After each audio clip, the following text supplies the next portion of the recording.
Hi guys, അസ്സലാമു അലൈക്കും. ഇന്ന് നമുക്കൊരു അലിസ ഉണ്ടാക്കിയാലോ? ചില നാട്ടിൽ അലസ, ചില നാട്ടിൽ അലിസ, നമ്മളെ നാട്ടിൽ അൽസ എന്നാണ് പറയല്. അപ്പോൾ നമുക്കതൊന്ന് ട്രൈ ചെയ്താലോ? ഇത് കുത്തിയ ഗോതമ്പാണ്. ഇത് എല്ലാ സൂപ്പർ മാർക്കറ്റിലും കുത്തിയ ഗോതമ്പ് നിങ്ങൾക്ക് പാക്കറ്റായിട്ട് കിട്ടും. ഇതിപ്പോൾ ഞാൻ കുറച്ചാണ് എടുത്തിട്ടുള്ളത്. അത് കുക്കറിലേക്ക് ഇട്ടിട്ട് ഒരു 2 വിസിൽ അടുപ്പിക്കണം. കുറച്ച് വെള്ളവും ഒഴിച്ചിട്ട് ഞാനിത് അടുപ്പത്ത് വെച്ചിട്ടുണ്ട്.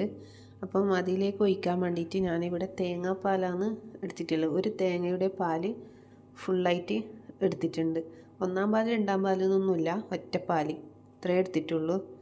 ഇതൊന്ന് വേവട്ടെ. ഇത് മിക്സിയുടെ ജാറിലിട്ടിട്ട് ഒന്ന് പൾസ് ചെയ്തെടുക്കണം. നന്നായിട്ട് അരച്ചുകൂടാ, കുറച്ചിങ്ങനെ ഒന്ന് പൾസ് ചെയ്തെടുത്താൽ മതി. ചൂട് ഫുൾ ആറിയതിന് ശേഷമാണ് മിക്സിയിലിട്ട് അടിക്കണം, ഇല്ലെങ്കിൽ ഇതുപോലത്തെ പണി കിട്ടും. ശേഷം ഇതിൽ ഞാൻ തേങ്ങാപ്പാൽ ഒഴിച്ചിട്ടുണ്ട്. ഇത് നന്നായിട്ട് ഇളക്കി കൊടുക്കുക. കാരണം ഇതിലിങ്ങനെ മിക്സിയിലിട്ടൊന്ന് ജസ്റ്റ് കറക്കി എടുത്തതായാലും ഒരു കട്ടണൊക്കെ ഉണ്ടാവും. അതെല്ലാം തിളക്കുമ്പോൾ തന്നെ ശരിയാകും.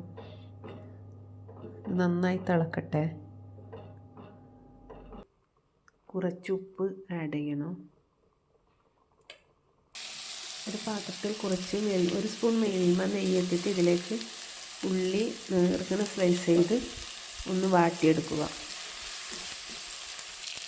ഇതിലേക്ക് കുറച്ച് ഉണക്ക മുന്തിരിങ്ങയും ഇട്ടിട്ടുണ്ട്. നന്നായി ഇളക്കുക. ഇളക്കിയതിന് ശേഷം തീ ഓഫ് ചെയ്ത്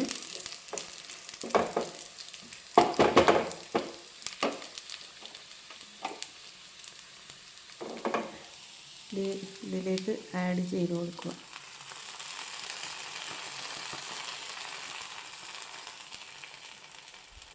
അപ്പോൾ ഇതാണ് നമ്മുടെ അൽസ.